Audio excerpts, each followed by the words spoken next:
जगद्गुरु श्री प्रभुपाद की जय। गुरु प्रेमानंदे हरि हरि बोल।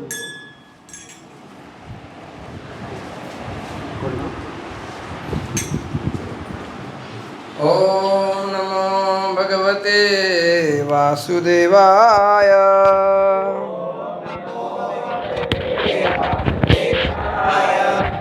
ओम नमो भगवते वासुदेवाय।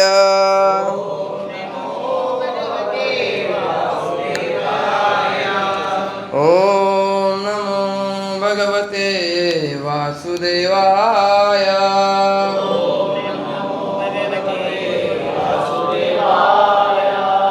नारायणं नमस्कृत्य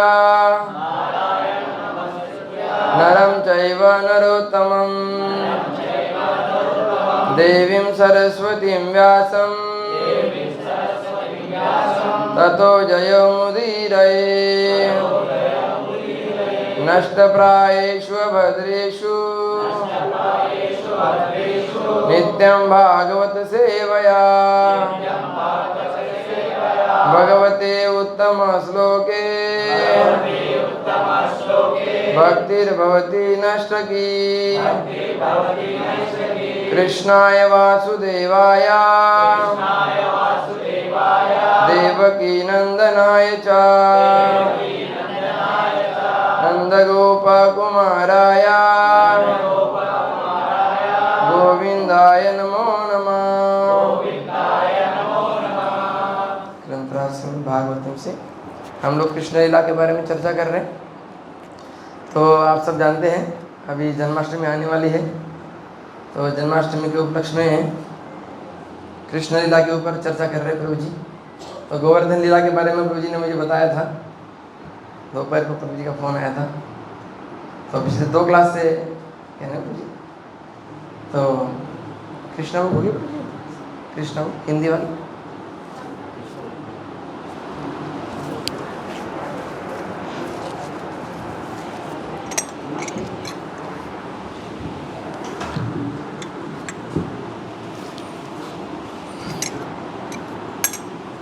नमो विष्णुपदाय कृष्णपृष्ठाय भूतले श्रीमते भक्तिवेदांत स्वामिति नामिने नमस्ते सरस्वती देवे गौरवाणी प्रचारिणे निर्विशेष शून्यवादी पाठशाले।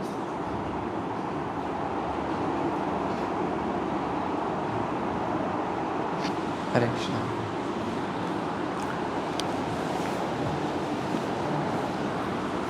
है मिला? तो आप सभी भक्तों का हार्दिक स्वागत है आज की कक्षा में। सप्ताह में एक ही दिन होता है प्रभु जी? ओके। तो सब लोग रेगुलर आते हैं? फर्स्ट टाइम कितने लोग आए हैं आज? पहली बार? 1 2 3 माताएं सब रेगुलर आती हैं। ओके। माला करते सब लोग 16 राउंड सब लोग करते हैं? ओके। 16 राउंड कितने लोग करते हैं? ओह 5-6 लोग। हाँ ओके। 10 राउंड 10 माला 2 भक्त करते हैं। 8 माला 1 माता जी। 5 राउंड 2 प्रभु जी। 3 round okay. 2 round okay. 1 round जो बिल्कुल नहीं करते हाथ खड़ा कीजिए।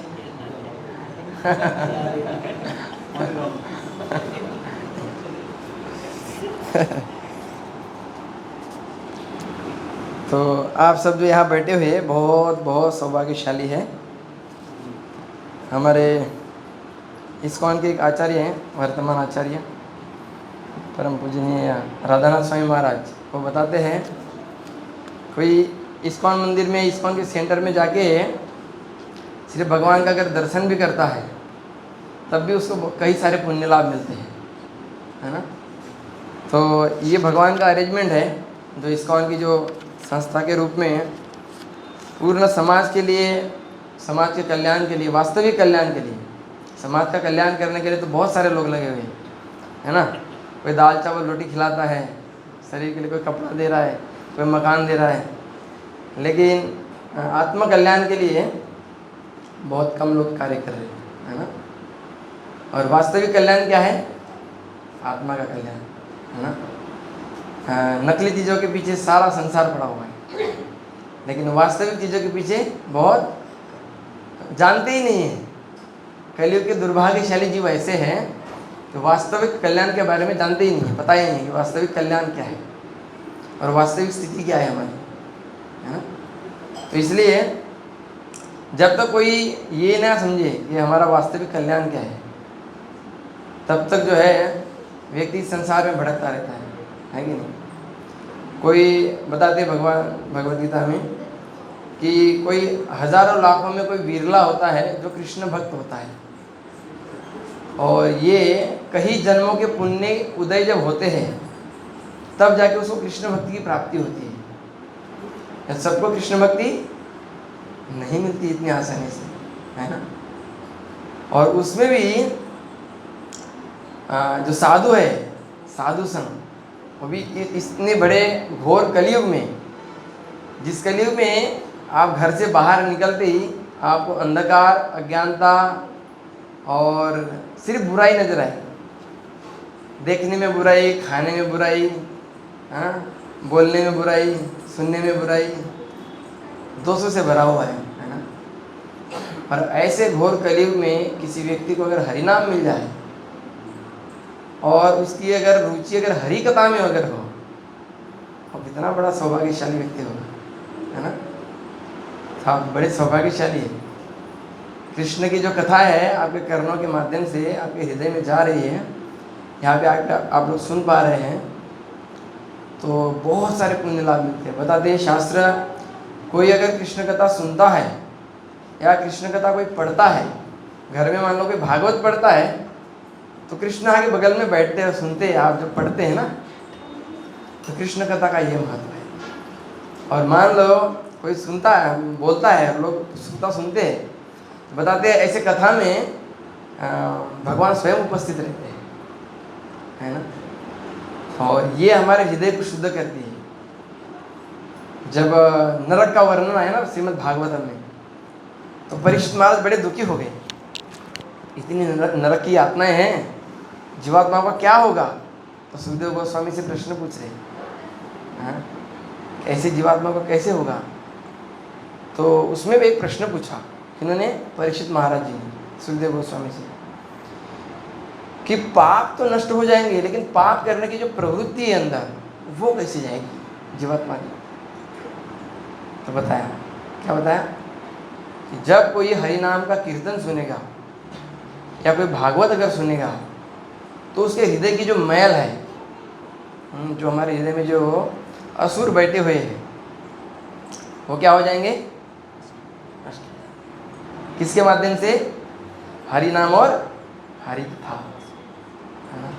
तो हरि कथा में वो शक्ति है। हमारे इस्कॉन में परम पूजनीय राधा गोविंद गोस्वामी जी महाराज है, वो जब कथा करने लगते या भागवत पढ़ने लगते हैं, शिष्य लोग उनकी सेवा में रहते, एक टाइम का खाना लेके जाते तो वैसा का वैसा रखा रहता, उनका ध्यान ही नहीं रहता है। इतनी अब्जॉर्ब कथा में सोची। क्यों हम इस संसार में फंसे किसके लिए हैं? क्योंकि हमारा स्मरण कृष्ण चिंतन है नहीं, है ना। कई जन्मों से हम लोगों ने सिर्फ इस भौतिक संसार में भोग किया है, तो हमें जिन चीज़ों का भोग किया है वो वासनाएं हमें सताती रहती है, और उन्हीं चीज़ों का हमें चिंतन होता है, हमें भगवान का चिंतन नहीं होता है। कृष्ण हम लोगों से इतना प्रेम करते हैं कि वो हमारी जो पर्सनल जो इंडिपेंडेंस है, जो स्वतंत्रता है, उसमें भगवान इंटरफेयर नहीं करना चाहते, है ना। वो चाहते हैं, क्यों? क्योंकि वो हमसे बहुत प्रेम करते हैं। हम उनको छोड़ के इस संसार में आए हैं, लेकिन कृष्ण ने हमें अभी तक नहीं छोड़ा है। कैसे?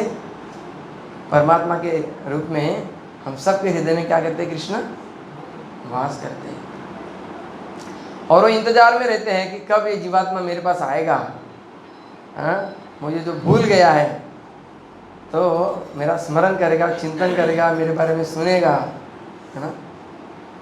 तो कृष्ण बहुत कुछ सुन के देख के, और जब हृदय में देखे कोई अगर साधु ऐसी कोई बद्ध जीवात्मा को मिलता है और उसको याद दिलाता है कृष्ण की, हाँ, ये कृष्ण का संदेश है, ऐसे हम पुस्तक वितरण करते हैं तो लोगों को देते हैं, लोग कहते हैं टाइम नहीं है हमारे पास, ये नहीं है, वो नहीं है। हम क्या कहते हैं? ये कृष्ण ने आपके लिए संदेश भेजा है ग्रंथ के रूप में। भगवान बहुत याद करते हैं आपको। मैं तो कभी कभी ऐसे भी बोल देता हूँ, मैं, भगवान आपको बहुत याद करते हैं, ये संदेश भेजा है भगवान ने, पढ़ो इसको।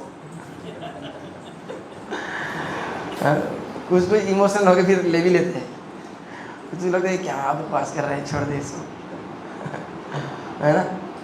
तो ये जो भगवान का संदेश और भगवान की जो कथा है, ये बड़े ही जो है पवित्र है। इसलिए इस कलयुग में एक चीज़ अगर करेंगे हम लोग, साधु संग में रहेंगे, क्योंकि इस भौतिक जगत में, खास करके इस कलयुग में जो संगत है वो सबके साथ दूषित है, चाहे स्त्री हो चाहे पुरुष हो। अगर हम अपना संगत अगर चेंज करेंगे और अच्छे लोगों की अगर संगत करेंगे, खास करके जो साधु लोग हैं, जो कृष्ण कथा में, हरि नाम में, भगवान के विषय में जो रुचि रखते हैं, ऐसे लोगों का अगर हम संग करेंगे तो हमारे जीवन में निश्चित रूप से क्या होगा? परिवर्तन होगा। बताते हैं शास्त्र कि कोई एक चीज़ अगर आप 3 महीने कंटिन्यूस अगर करते हैं तो वो आपकी आदत बन जाती है। कोई एक कार्य है अगर रेगुलर बेसिस पे अगर 3 महीने तक अगर करते रहते हैं तो क्या बन जाती है? वो आदत बन जाती है। तो अगर मान लो कोई अगर आपने साधु संग करके कुछ अच्छी आदतें अगर आपको लगी, अभी जो हमारे भक्त कुछ लोग जो कथा सुनते हैं या हरि नाम का जप करते हैं, किसी दिन सुबह सुबह हरि नाम का जप ना हो, कैसा लगता है? जो लोग 16 माला करते हैं उनसे पूछिए, है ना, उनको कैसा लगेगा, कैसा लगता है। किसी को बोलो कि आज नहीं, आपको हरि नाम नहीं करना है, हाँ, वो कभी नहीं मान सकते इस बात। क्यों? उसका टेस्ट लगा है ना। तो ऐसी लीलाओं का हम श्रवण करेंगे आज। भगवान ने बहुत सारी लीला की है, लेकिन जो ये गोवर्धन जो लीला है, इसमें भगवान क्यों गोवर्धन लीला की है भगवान ने? क्योंकि भगवान चाहते थे, हाँ, जितने भी गोपियाँ है, ग्वाल बाल है, गौ माता है, सबको एक साथ प्रेम देने के लिए, हाँ।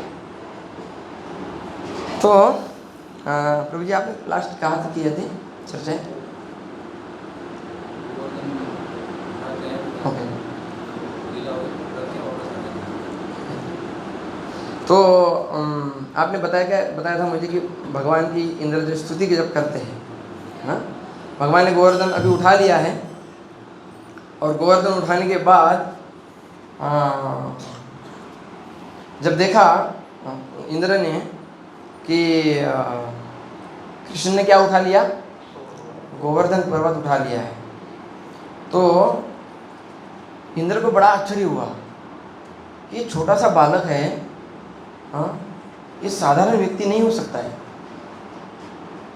भोपाल अपने प्रवचन में बताते हैं कि अगर कोई अपने आप को ऐसा प्रस्तुत करता है ना कि मैं भगवान हूँ, तो उसको बस एक प्रश्न पूछिए, हमारे यहाँ पे ना कुछ 50 किलो का पत्थर रखा हुआ है, बस एक बार उसको उठा के दिखा देंगे तो हम मान लेंगे कि आप कौन है, भगवान है कि नहीं? तो आजकल जो तथाकथित भगवान है ना, आपको गली भारत में तो आपको गांव गांव में, नगर नगर में आपको भगवान मिलेंगे, है ना, अपने आपको भगवान घोषित करते हैं।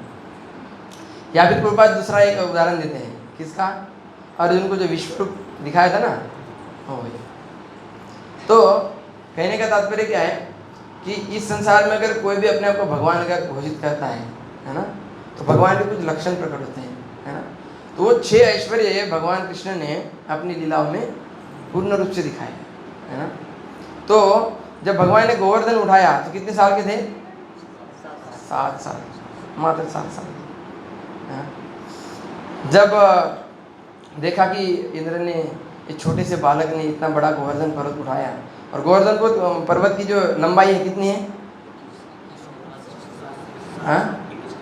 21 किलोमीटर, हाँ, 21 किलोमीटर लंबा और 7 किलोमीटर ऊंचा, हाँ।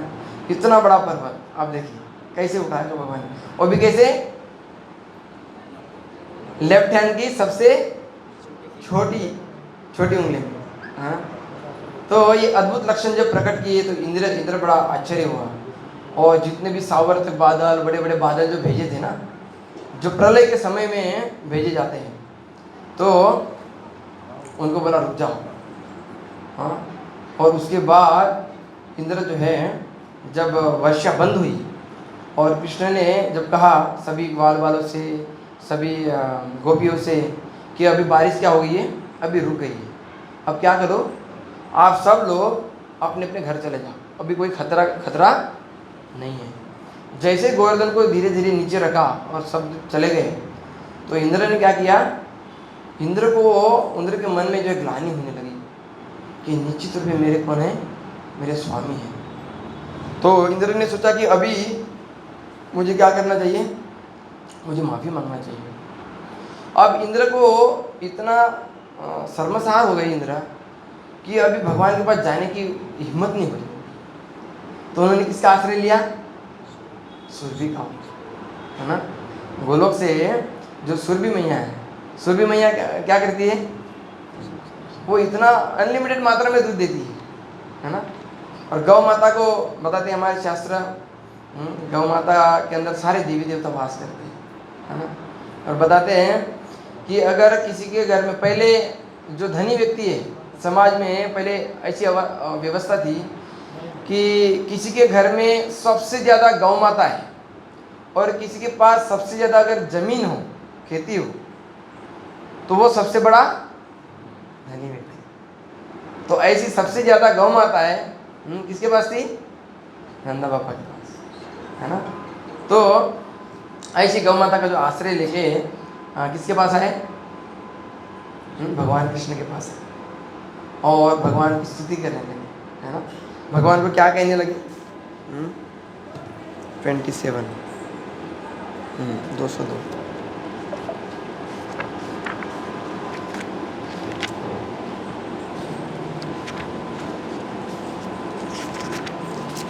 इंद्र कह रहे हैं भगवान को, हे प्रभु, मैंने झूठे अहंकार के वश में होकर सोचा कि आपने ग्वालों को इंद्र यज्ञ करने से रोककर मेरा अपमान किया है और आप स्वयं यज्ञ की सारी सामग्री का भोग करना चाहते हैं।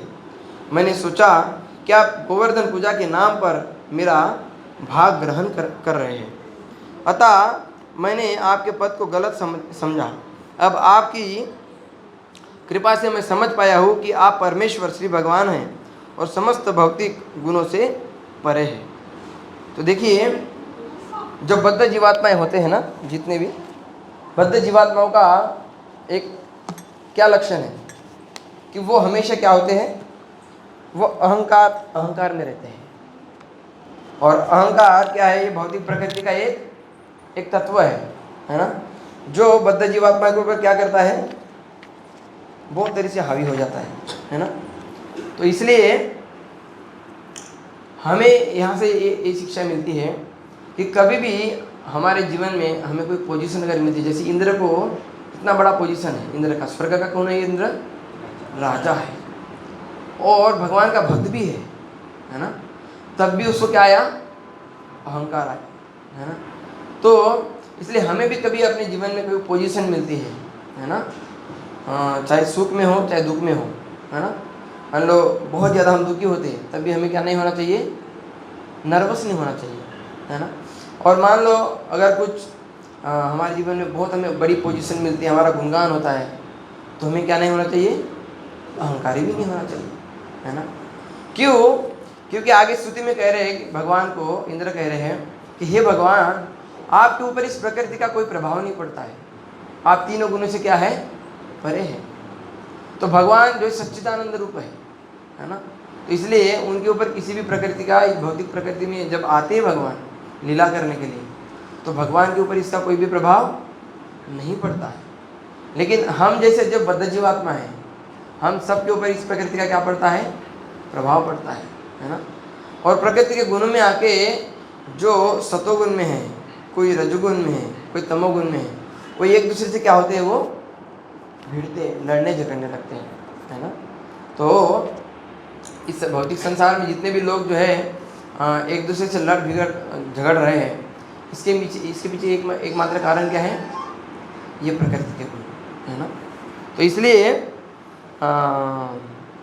इंद्र सोच रहे हैं, क्या सोचे यहाँ पर, कि जो देवी देवताओं को जो यज्ञ करके जो भाग मिलता है ना, इंद्र सोचे कि ये भाग कौन ले रहे हैं? कृष्ण ले जाएंगे, हाँ। लेकिन एक्चुअल में गीता में भगवान बोले, क्या बोले हैं? भोक्ताराम यज्ञ तपसाम सर्वलोक महेश्वरम, हाँ। भगवान कह रहे हैं कि सभी यज्ञों का भोक्ता कौन है? मैं, है ना। लेकिन जब हमें कोई पोजीशन मिलती है, मान लो हमें घर मिल गया, हमें कुछ धन आ गया बहुत ज़्यादा हमारे पास, तो हम सब लोग इस भौतिक संसार में क्या सोचते हैं? ये मेरा घर है, ये मेरा धन है, ये मेरी नौकरी, ये मेरी पोजीशन है, मैं मर्जी चाहे जो करूँ। तो हमारे मन में ऐसे विचार आते हैं। क्यों आते हैं? क्योंकि प्रकृति का प्रभाव पड़ता है हमारे ऊपर, है कि नहीं। हम ज्ञान में नहीं है, अज्ञानता में है, इग्नोरेंस में है, और इसके वजह से हम क्या होते हैं? दुख और कष्ट पाते हैं, है कि नहीं। तो ऐसी स्थिति में हमें क्या करना चाहिए? हमें, जो कोई भी व्यक्ति भगवान की भक्ति में लगा रहता है, श्रवण कीर्तन करता है, चैंटिंग, हियरिंग, रीडिंग, शास्त्रों का जो विशेष करके नियमित रूप से अध्ययन करता है ना, तो वो व्यक्ति इस अज्ञानता से क्या हो सकता है? बाहर निकल सकता है ना। फिर आगे कह रहे हैं, हे भगवान, मैंने आपकी असीम शक्ति को जाने बिना अपने भौतिक ऐश्वर्य से अहंकार के कारण आपके चरण कमलों के प्रति महान अपराध किया है, अतः हे भगवान मुझे क्षमा कर दे, क्योंकि मैं पहले दर्जे का मूर्ख हूँ। कृपया मुझे आशीर्वाद दें, जिससे मैं पुनः ऐसा मूर्खतापूर्वक कार्य न करूँ। यदि आप सोचते हैं कि मेरा अपराध इतना बड़ा है कि क्षमा नहीं किया जा सकता, तो मेरी प्रार्थना है कि मैं आपका शाश्वत दास बना रहे हो। तो ये हमारी एक्चुअल में वास्तविक पोजीशन है। क्या? जीवेर स्वरूप है नित्य कृष्ण दास। अब जब इंद्र भगवान की स्तुति कर रहे हैं तो स्तुति में क्या कह रहे हैं कि भगवान मैं क्या हुआ, आपका दास हूं, लेकिन मैं अपनी स्थिति को क्या हो गया हूं, भूल गया हूं। तो हम लोग भी भगवान को क्या हो गए, भूल गए। हम अपने आप को दास समझते ही नहीं है। क्या समझते हैं अपने आप को? मालिक समझते हैं, है ना। पॉजिटिव है, पॉजिटिव नेचर है ना हमारा। हम सोचते हैं कि जो कुछ मिला है इन सब का सर्वे सर्वा कौन हूँ, मैं मालिक हूँ, है ना। और इसलिए जब कोई एक व्यक्ति दूसरे व्यक्ति को अहंकार दिखाता है और दूसरे व्यक्ति भी अहंकार में होता है तो दो व्यक्ति का अहंकार क्या हो जाता है, क्लैश हो जाता है। और क्या करने लगते हैं फिर वो, लड़ने झगड़ने लगते हैं, है कि नहीं। तो इस भौतिक संसार में आप जितने भी लोगों को देखेंगे, हाँ, हर व्यक्ति किसी ना किसी का दास है, लेकिन अपने आप को दास नहीं समझता है। आप देखो, आप चाहे स्त्री हो चाहे पुरुष हो, हर व्यक्ति किसी ना किसी की सेवा में लगा हुआ है। कोई गवर्नमेंट की नौकरी कर रहा है, कोई प्राइवेट नौकरी कर रहा है, कोई माता पिता की सेवा करता है, कोई सुबह सुबह कुत्ते की सेवा करता है, घुमाने के लिए जाता है। हर व्यक्ति सेवा में लगा हुआ है, लेकिन वो ऐसा सोचता ही नहीं है कि मैं सेवक हूँ। वो क्या सोचता है, आई एम द बॉस, है ना, मैं मालिक हूँ, है ना। और जैसे यहाँ पे जितने भी ब्रजवासी है कृष्ण से प्रेम करते हैं, हाँ, जब उनके ऊपर आपत्ति है तो किसके पास गए, वो कृष्ण के पास गए, है ना। कृष्ण कृष्ण हमें बचाओ बचाओ। और जब इंद्र ने वर्षा की ना, इंद्र हमारे ऊपर कुपित हो गया है, हमारी रक्षा करो, तो वैसे ही क्या किया, भगवान ने उनकी रक्षा किया। क्योंकि शेल्टर लेना ये हमारा स्वाभाविक स्वभाव है। जीवात्मा बिना शेल्टर के नहीं रह सकता है, बिना आश्रय के। क्योंकि हम लोग तो नहीं है, हम पुरुष नहीं है, हम प्रकृति है। और प्रकृति का मतलब क्या होता है, प्रकृति मतलब स्त्री।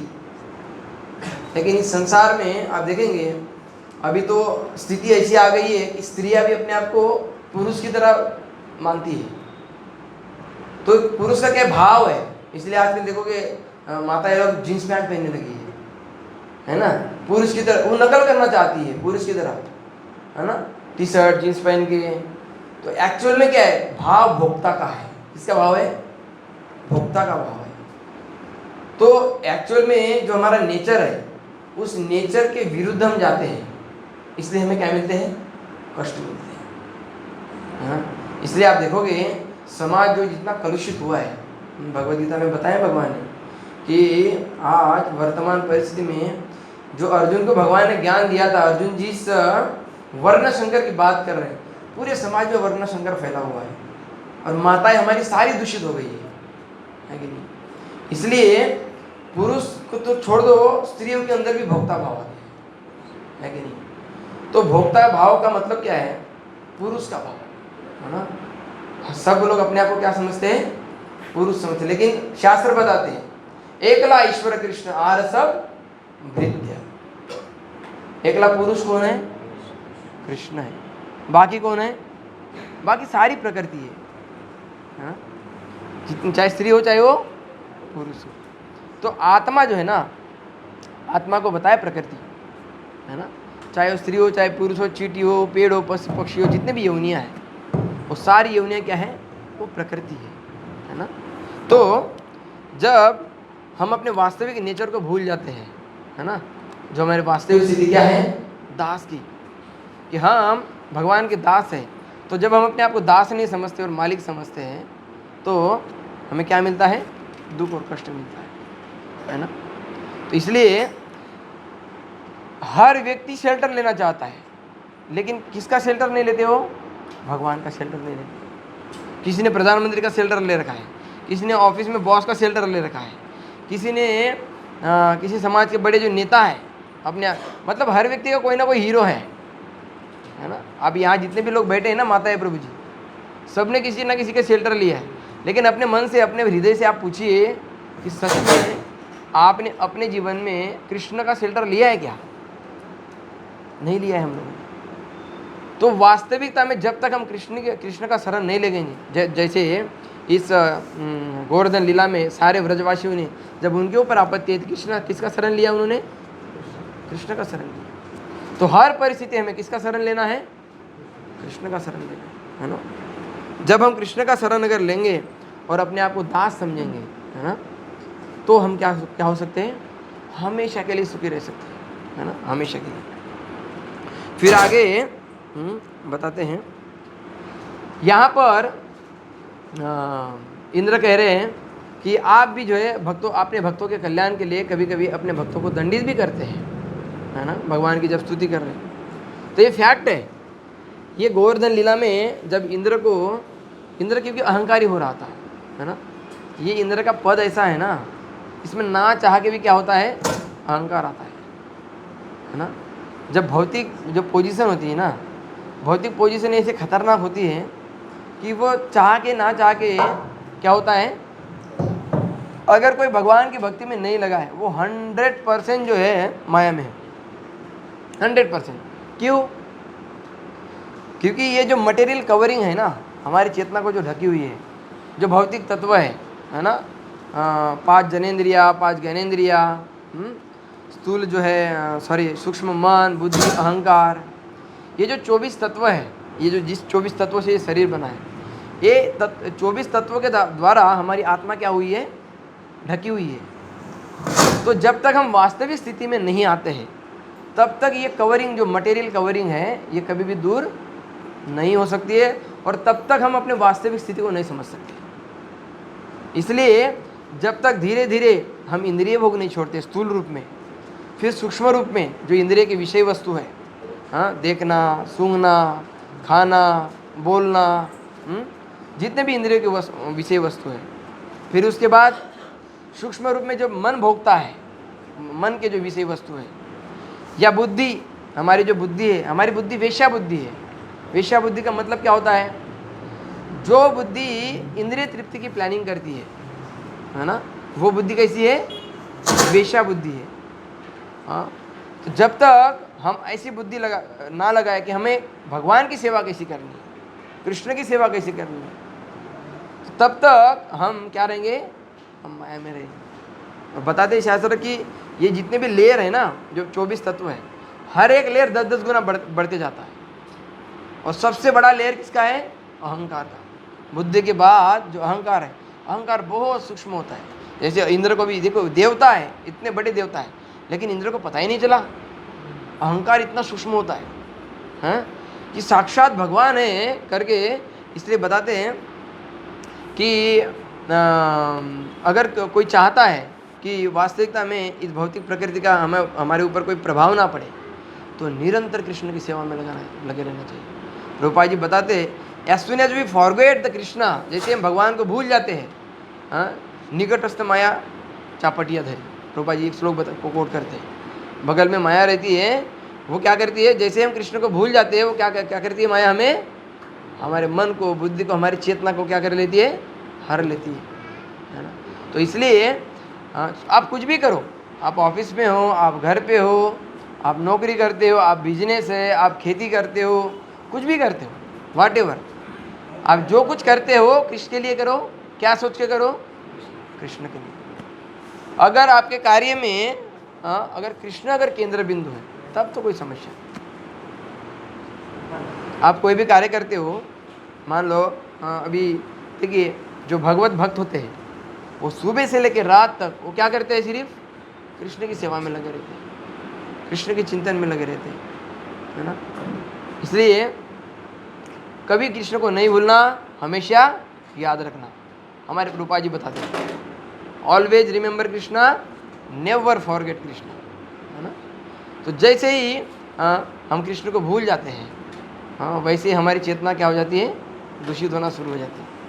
तो जब तक आप देखिए, आप जब इस प्रोग्राम में, यहाँ पे मंदिर में, सेंटर में आते हैं, आप लोग को अच्छा लगता है? बहुत अच्छा लगता है। जब हम हरि नाम का कीर्तन करते हैं, अभी आपने कीर्तन सुना है, कैसा लगा आप लोगों को?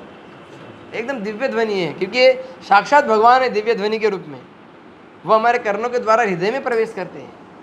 तो वैसे ही भगवान का यश, भगवान का नाम, भगवान के गुण, भगवान की लीलाएं, जैसे जैसे हम भगवान के बारे में सुनते हैं, यही स्तुति कर रहे हैं इंद्र यहाँ पर कि भगवान आपका नाम, यश, गुण, रूप के बारे में जब कोई जीवात्मा सुनता है, हाँ, तो वो क्या होता है, हमेशा हमेशा आनंद में रहता है ना। तो ऐसे हाँ, देवी देवता क्या करते हैं, भगवान की स्तुति करते हैं। फिर बता रहे हैं कि जो कोई अपने आप को ईश्वर घोषित करता है इस भौतिक संसार में, बता रहे इंद्र कि आप उनको दंडित करने के लिए संसार में आते हैं। जैसे जब भगवान कृष्ण आए, क्या किया भगवान कृष्ण ने? भगवान कृष्ण ने होलसेल के भाव में सबको इकट्ठा किया। कहाँ पे? महाभारत के युद्ध में।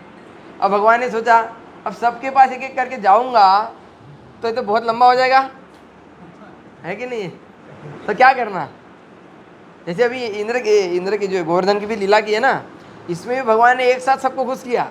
अब सारे गौ माता, ग्वाल बाल, गोपियाँ भी, अभी गोपियाँ क्या है, गोपियाँ चाहती थी कि कृष्ण को निरंतर देखते रहे, लेकिन गोपियाँ देख ही नहीं पाती थी कि कृष्ण सुबह उठते थे, किस कहाँ जाते थे, गौ माता को चराने के लिए जाते थे। दिन भर वो विरह में रहते थे। उनकी इच्छा थी कि कृष्ण को क्या करें, हम देखते रहे बस। कृष्ण की जो सुंदरता है, कृष्ण का जो, हाँ, कृष्ण का एक नाम है मदन मोहन, है ना, तो सबको क्या करते हैं, मोहित करते हैं। तो जो सुंदर कृष्ण है उनको क्या करना चाह रहे थे, गोपियाँ निरंतर देखना चाह रहे थे, है ना। गौ माता है, निरंतर कृष्ण के साथ संग में रहना चाहते थे। तो ऐसे सबके ग्वाल बालों की, गोपियों की, राधा रानी की, यशोदा मैया की, सबकी इच्छा किसके एक साथ पूरी की है भगवान ने, है कि नहीं? तो हम सोचते हैं भगवान की बुद्धि ऐसी है, हम जैसे हिरण्यकश्यप ने सोचा कि मैं ऐसे कर लेता हूँ, वो मांग लेता हूँ, ये मांग लेता हूँ, वो ऐसा कर लेता हूँ, फिर मैं क्या हो जाऊँगा, अमर हो जाऊँगा, है ना। तो वो सोचता है कि मैं भगवान बन जाऊँगा। जैसे आप बोल रहे हैं ना, जो अपने आप को भगवान घोषित करते हैं उनको दंड देने के लिए आते हैं। तो हिरण्यकश्यप ने क्या सोचा, है? वो भी अपने आप को भगवान समझता था, वो सोचता था मैं अभी अमर हो गया हूँ, है ना। लेकिन ना दिन में, ना रात में, ना आकाश में, ना जमीन पर ना दिन में, ना रात में, ऐसे अनेक, ना जल में, ना थल में, जितना दिमाग था उसके पास सारा लगा दिया। ना मनुष्य, ना पशु, लेकिन भगवान ने ऐसा रूप ले लिया, ऐसे टाइम पे उसका वध कर लिया, वो सोच भी नहीं सकता था। वो ना दिन का टाइम था, ना रात का टाइम था, ना जमीन पे थे, ना आसमान में थे। वो कहाँ पे थे, भगवान के गोद में लेटे हुए थे। सारा, ना तो पशु थे, ना वो इंसान थे। नरहरि, इसलिए उनका नाम क्या है, नरहरि। तो भगवान, हम अपना दिमाग चलाते रहते इस संसार में रहते हुए। हाँ, हम ये कर लेंगे, हम प्लान, हमारा जो बुद्धि है ना, वो प्लानिंग करती रहती है। अल्टीमेटली हम क्या करना चाहते हैं, हम भोक्ता है तो हम भोक्ता की प्रवृत्ति हमारी, तो हम ईश्वर बनना चाहते हैं इस संसार में रहते हैं एक्चुअली, है ना। तो इसलिए जब तक ये भोक्ता का भाव नहीं जाता है ना, तब तक हम भगवान के शरणागत नहीं हो सकते। और भगवान बुद्धि भी नहीं देंगे आपको। बताते भगवान गीता में, ददामि बुद्धि योगम तम, किसको, जो निरंतर मेरी सेवा में लगा रहता है, उसको मैं क्या देता हूँ, बुद्धि देता हूँ। इसलिए हमें आवश्यकता किस चीज़ की है, भगवान की सेवा करने की, है ना। जब हमारा हृदय जब इस बात से स्वीकार करेगा कि अब चाहे कुछ भी हो जाए, मैंने बहुत सारे जीवन बिता दिए हैं, लेकिन इस जीवन में मेरे को क्या करना है, मुझे कृष्ण की सेवा करनी है बस। मैंने बहुत जीवन में बहुत लोगों की सेवा की है, लेकिन हमारे प्रभुपाद जी बोलते बस एक जीवन, ये जीवन, वन लाइफ, एक जीवन दे दो बस, मुझे काफ़ी है। प्रभुपाद बताते हैं कि कोई 16 माला का जप करेगा, 4 नियमों का पालन करेगा, बिना अपराध के, तो इसी जीवन में भगवत धाम जाएगा। तो आप लोग अगर चाहते हैं इसी जीवन में शाश्वत जीवन अगर प्राप्त करना चाहते हैं, जन्म मृत्यु बुढ़ापा बीमारी के जिस चक्र में हम लोग फंसे हुए हैं, चाहते हैं कि आप कभी बुढ़ापा ना हो, कोई बीमारी ना हो, शाश्वत शरीर मिले, हमेशा आनंदमय शरीर मिले, तो आप लोगों को क्या करना चाहिए, ये मौका अपने हाथ से नहीं गंवाना चाहिए। गंवा देना चाहिए। हाँ, इसी जीवन में क्या करना चाहिए आपको, भगवत भक्ति में लग जाना चाहिए, है ना। आगे ये घोषित कर रहे हैं, गुणगान कर रहे हैं इंद्र। सभी लोग अपनी स्थिति को उच्च बनाने में लगे हुए। इस भौतिक संसार में जो है ना, जितने भी लोग हैं वो क्या करना चाहते हैं, जैसे आप समाज में देखेंगे, समाज में सब लोग कंपटीशन में लगे हुए हैं। किसी कंपटीशन में सब अपने आप को बड़ा बनाना चाहते हैं और एक दूसरे की टांग खींचेंगे। परिवार में भी आप सब लोग समाज में रहते हैं, सांसारिक जीवन को जो है हमसे ज़्यादा जानते हैं आप लोग, है ना। आजू बाजू के जो घर वाले रहते हैं ना, किसी ने मान लो कार खरीद लिया, किसी ने कुछ बड़ा बिल्डिंग प्रॉपर्टी खरीद लिया, किसी को बड़ी पदवी में किसी में लग गया, तो उसकी क्या करेगा, वो निंदा करेगा, हाँ, और ईर्ष्या करेगा, क्योंकि ये भौतिक संसार पूरे तरह से जो ईर्ष्या से भरा हुआ है। हर व्यक्ति एक दूसरे से क्या करता है, ईर्ष्या करता है, द्वेष की भावना कूट कूट के भरी हुई है। भक्ति विनोद ठाकुर महाराज जी बताते हैं कि इस भौतिक संसार में जितने भी जीवात्मा फंसे हैं, जो अनर्थों से, जिसका कोई अर्थ नहीं है, वो अनर्थों से क्यों झुंझ रहे हैं, क्योंकि द्वेष की भावना है। किसकी भावना है, द्वेष की भावना है। हम सबके हृदय में, कम ज़्यादा मात्रा में, सबके हृदय में ये जड़ है हमारे सारे अनर्थों की। जिस दिन हमारे हृदय से ये इसकी भावना चली जाएगी ना, तो उस दिन जो है हम भगवान की शरणागत हो सकते हैं। क्योंकि ये अनर्थ जो होते हैं ना, अब अनर्थों के बारे में प्रभु जी पता नहीं यहाँ कितना चर्चा कि आप लोग किन किन भक्तों को पता है। जो हमारे हृदय में जो गंदगी है ना, ईर्ष्या, द्वेष, काम वासना, लोभ, ये जितने भी हमारे हृदय में असुर हैं, ये असुर जब तक जाएंगे नहीं, तब तक हम भगवान की शरणागत नहीं हो सकते। तो इसलिए हमें क्या करना चाहिए, तीव्र भक्ति योग, तीव्रता से क्या करना चाहिए, किस में लगना चाहिए, भक्ति में लगना चाहिए, भगवान की सेवा में लगना चाहिए। जैसे आप देखेंगे दर्पण होता है ना, दर्पण या फिर लोहा होता है, लोहे के ऊपर जंग लगा होता है, उसको अगर आप अच्छे से साफ करोगे, या फिर दर्पण के ऊपर जो धूल जमी होती है, उस धूल को जब आप साफ करते हो, तो साफ करने के बाद क्या होता है, तो दर्पण में अपनी जो शक्ल है वो क्या कर सकते हैं, हम लोग देख सकते हैं। इसी तरह से भगवान के साथ जो हमारा शाश्वत जो संबंध है, किसी का हो सकता है मित्र का संबंध हो, किसी का संबंध हो माता का संबंध हो, किसी का हो सकता है पिता का संबंध हो, किसी का प्रेमी का संबंध हो, वो यहाँ पे बैठे हुए सबका, हम सबका भगवान के साथ शाश्वत संबंध है। जैसे यहाँ पे गोवर्धन लीला में यशोदा मैया, नंदा बाबा, ग्वाल बाल, गोपिया, गौ माताएं, वहाँ उस संसार में सब चीजें चिन्मय है और सबका प्रेम का संबंध है। क्योंकि हम सबका हृदय जो है ना, इस संसार में जितने भी लोग हैं, सबका हृदय जो प्रेम की तलाश में है। वो क्या चाहते हैं, प्रेम चाहते हैं। जब जो कोई भी व्यक्ति हमसे थोड़ा भी प्रेम करने लगता है ना, हम बड़े खुश हो जाते हैं, संतुष्टि होती है, उस व्यक्ति से बात करने का मन करता है हमारा, है ना, उसके लिए कुछ करने का मन करता है, चाहे स्त्री हो चाहे पुरुष हो। कोई हमें लगता है माँ मेरी बहुत अच्छी मेरे से प्रेम करती है, पिताजी मेरे से बहुत प्रेम करते हैं, कोई लड़की मेरे से बहुत प्रेम करती है, कोई लड़का मेरे से बहुत प्रेम करता है, कोई मेरे नाते रिश्तेदार हैं, वो रिलेटिव मेरे मामा, वो मुझसे बहुत प्रेम करते हैं। लेकिन हम देखते हैं भौतिक संसार में जितने भी हम संबंध स्थापित करने का प्रयास करते हैं, और सब लोग हमें क्या देते हैं, धोखा देते हैं, और कभी हम सेटिस्फाइड नहीं हो पाते। लेकिन जब तक हम अपना प्रेम का संबंध कृष्ण के साथ स्थापित नहीं करेंगे, तब तक हमें सेटिस्फेक्शन नहीं हो सकता है।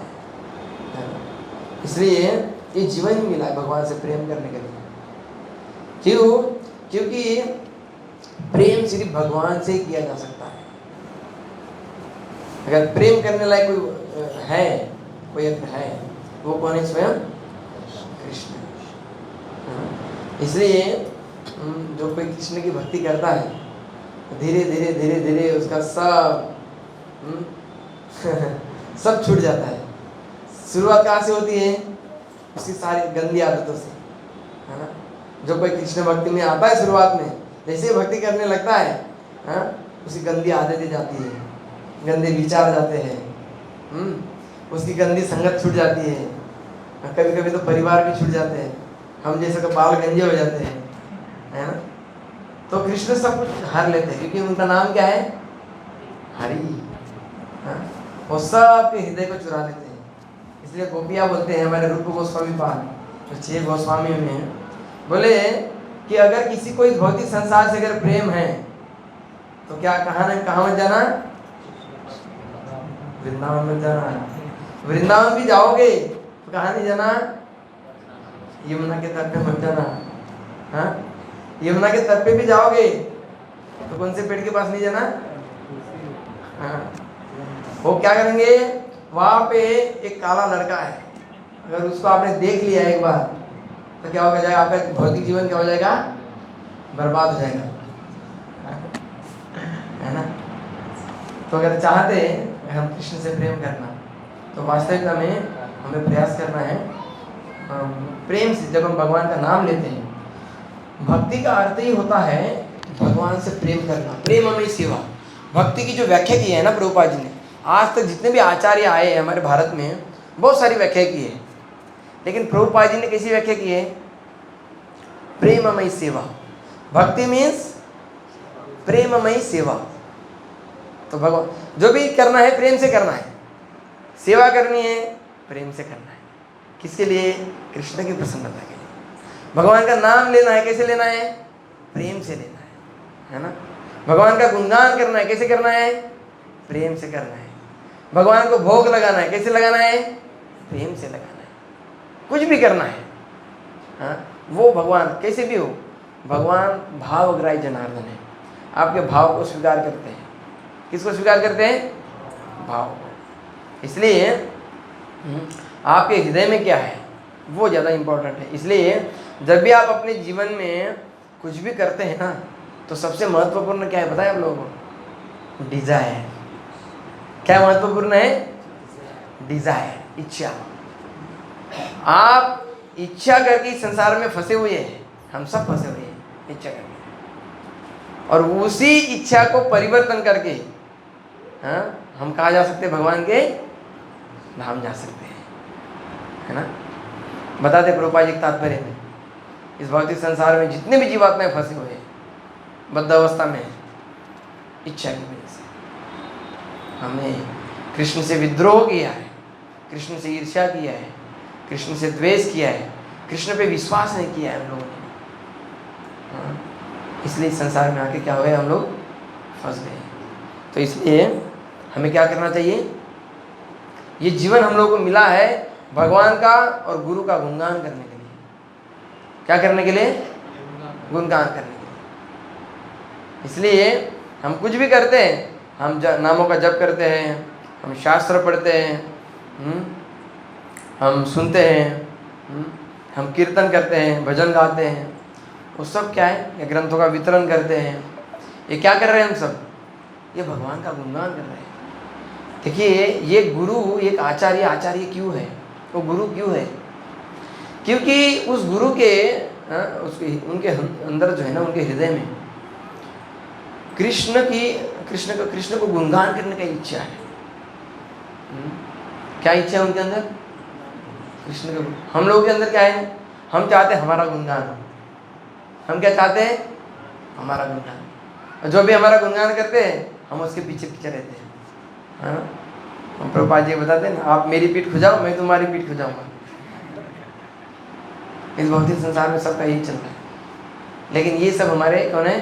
दुश्मन है ना। वास्तविक मित्र कौन है? जो हमारी सारी मटेरियल पोजीशन को छीन लेता है। मुझे याद है, जब मैं ब्रह्मचर्य आश्रम ज्वाइन करने वाला था ना, तो हमारे आश्रम के जो इंचार्ज थे, हम हमारे बेस के, हाँ, तो उन्होंने क्या किया? मेरे पास बाइक थी, हाँ, उसको भी ले लिया, उसको सेंटर में भगवान की सेवा में लगा दिया। मेरे अकाउंट में 25,000 रुपये थे, उससे एक नया बेस खुलवाया, हाँ, उससे एक अल्टर खरीदवाया, एक जगन्नाथ जी का विग्रह खरीदवाया, वो एक नया बेस खुलवाया, और वहाँ पे अभी क्या हो रहा है, प्रचार हो रहा है। तो ऐसे ये वास्तविक मित्र है। हमें लगता है कोई हमसे अगर दान ले रहा है और वो दान अगर वो लेके जो है भगवान की सेवा में लगा रहे हैं, तो हम क्या सोचते हैं, अरे यार ये लोग बहुत पैसा मांगते हैं, इस्कॉन वाले, हाँ ये इनके पास नहीं जाना है ना। लेकिन ऐसा नहीं, दान करने से भगवान की किसी भी प्रकार से आप सेवा करते हो, तन से, मन से, धन से, किसी भी प्रकार से, उसका पूरा का पूरा लाभ मिलता है हमको। इसलिए हमें हमारी जितनी क्षमता है, जितना हो सकता है, जैसे हो सकता है, जिस रूप में हो सकता है, हाँ भगवान की जब सेतु बंध बांधा गया ना, तो चींटी भी एक छोटा छोटा दाना लेके आ रही थी, हनुमान बड़े बड़े पहाड़ लेके आ रहे थे, तो चींटी को, गिलेरी को देख के ना भगवान हनुमान जी हंसने लगे, है ना। लेकिन भगवान ने बुला के क्या बताया हनुमान जी को कि हनुमान तुम ये मत सोचो कि तुम इतने बड़े पहाड़ उठा के लेके आ रहे हो तो तुम ही बड़ी सेवा कर रहे हो, है ना। जो गिलेरी जो थोड़ा सा भी जो दाना उठा के मदद कर रही है मेरी सेवा में, और अपनी क्षमता के अनुसार वो बहुत कर रही है। तो भगवान देखते हैं, हाँ, कि हम कितने हृदय से, मन से, अपने जीवन में हम कितना प्रयास कर रहे हैं कृष्ण की तरफ जाने का, वो सबसे ज़्यादा महत्वपूर्ण है। और ये करना है मार्गदर्शन में, अपने मनमाने ढंग से नहीं। कृष्ण भक्ति कभी भी अपने मनमाने ढंग से नहीं होती है। इसलिए बताते हमारे आचार्यगण शास्त्रों में कि वृंदावन भगवान के धाम कौन जा सकता है, ब्रज में कौन है, किसकी एंट्री हो सकती है। जब तक किसी ब्रजवासी का हम आश्रय नहीं लेते हैं, तब तो कोई ब्रज में एंट्री नहीं कर सकता है कि नहीं। इसलिए जिन्होंने ब्रजवासियों का शेल्टर लिया है, ऐसे लोगों के शेल्टर में हमें रहना है। ठीक है, मैं यहाँ विराम देता हूँ। अभी किसी का कोई प्रश्न है तो पूछ सकते हैं।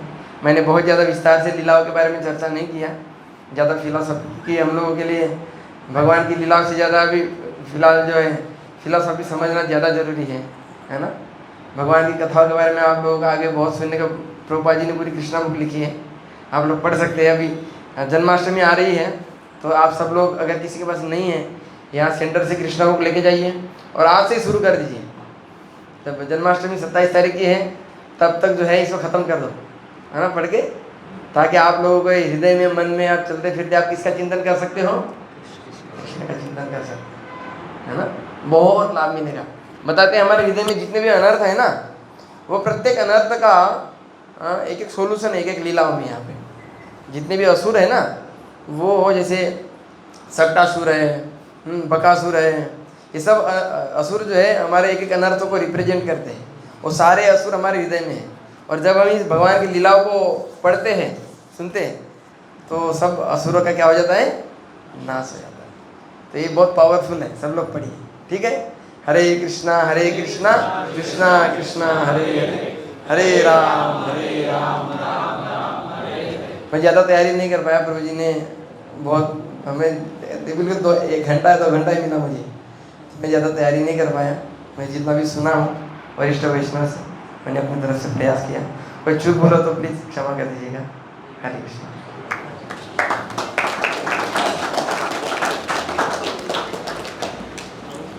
ये सूरज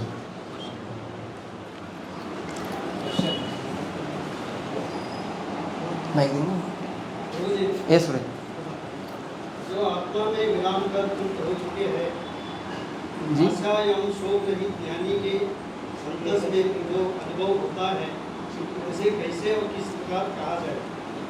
वो चिट्ठी ले लो। हाँ मैं पढ़ लेता हूँ। अच्छा,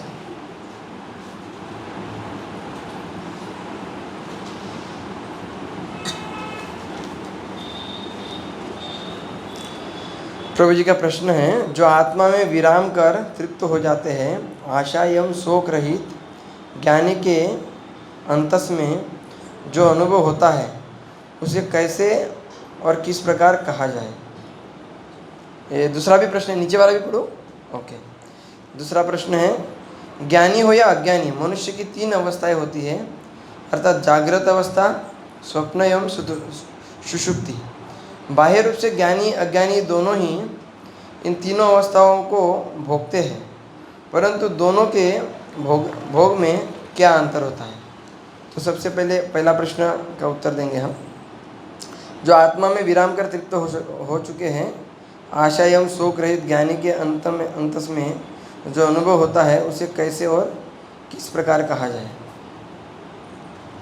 तो आपका इनडायरेक्ट रूप से यही प्रश्न है जो भगवत गीता में भगवान बताते हैं कि जो आत्म साक्षात्कार व्यक्ति है वो उसके क्या लक्षण हैं, या फिर जो शोक में डूबा होता है उस व्यक्ति के क्या लक्षण है, या फिर वो उसको क्या करना चाहिए, है ना।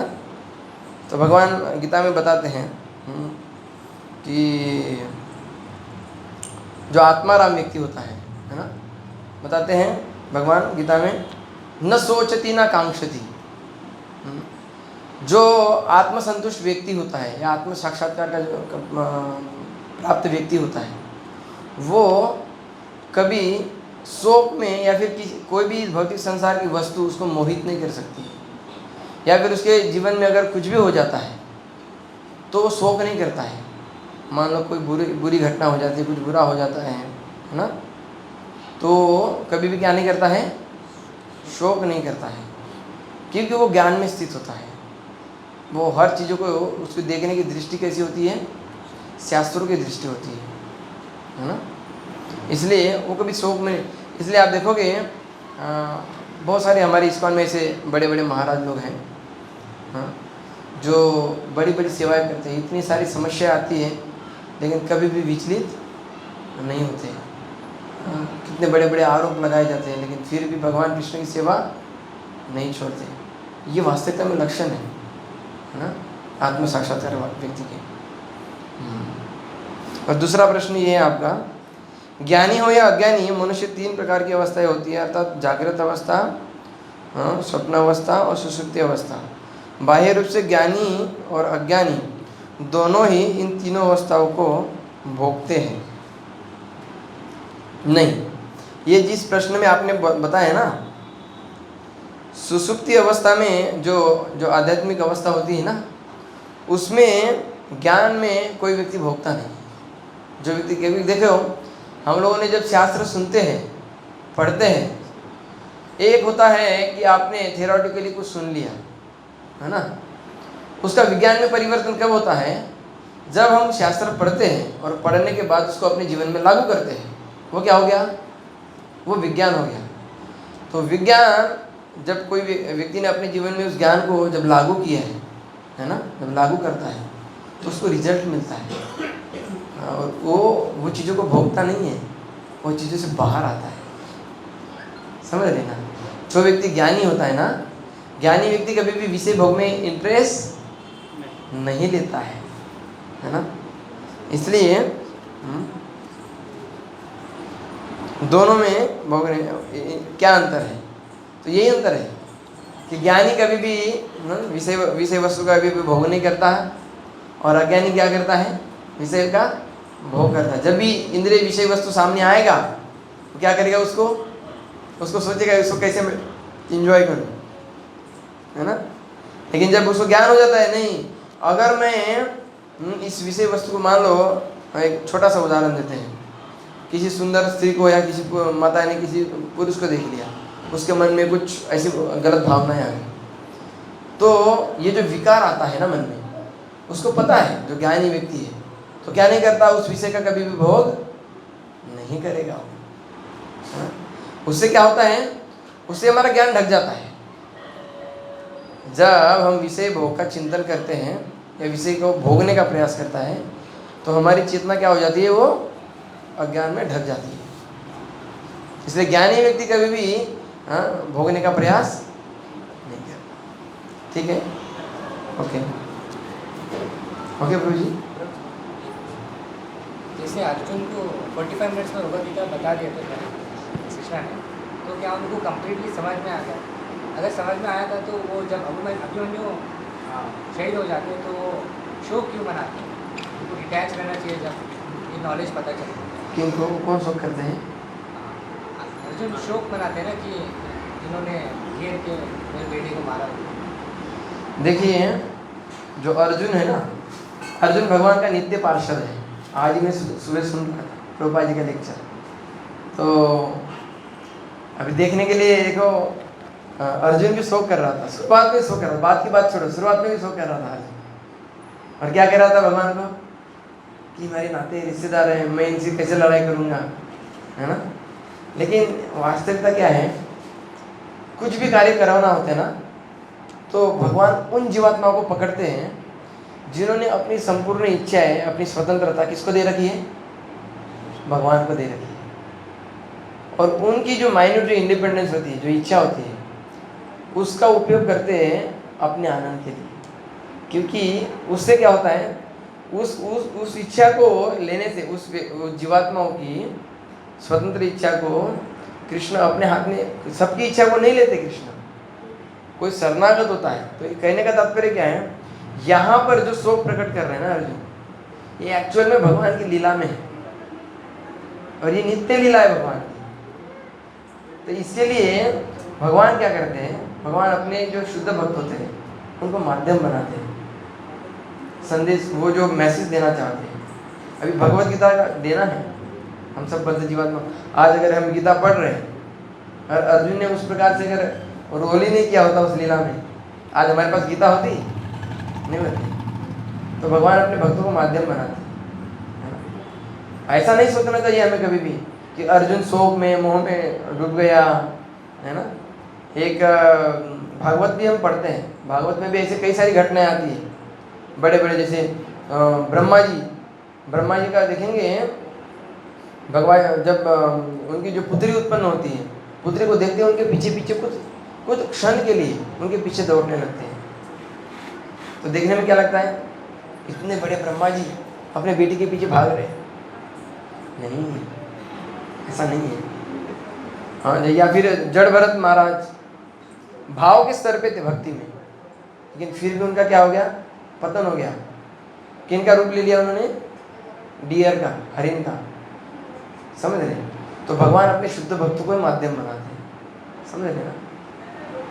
ऐसा नहीं सोचना है कि कोई भक्त इस तरह से अगर शोक में डूबा रहता है, हमें सोचना चाहिए कि भगवान का इनके लिए कुछ क्या है, अलग से प्लान है ना। ठीक है, थैंक यू। हरे कृष्णा कृष्णा कृष्णा हरे हरे, हरे राम राम राम हरे हरे।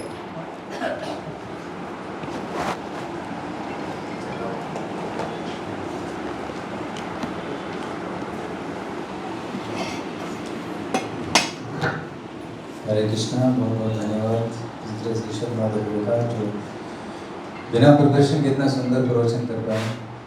तो इसका मतलब हम देख सकते हैं कि प्रभु जी डूबे हुए हैं, कृष्ण में डूबे हैं, शास्त्र में डूबे हैं। शास्त्र वितरण ही नहीं कर रहे हैं, पर पढ़ रहे हैं और हमको भी उसका रस आस्वादन करवा रहे हैं।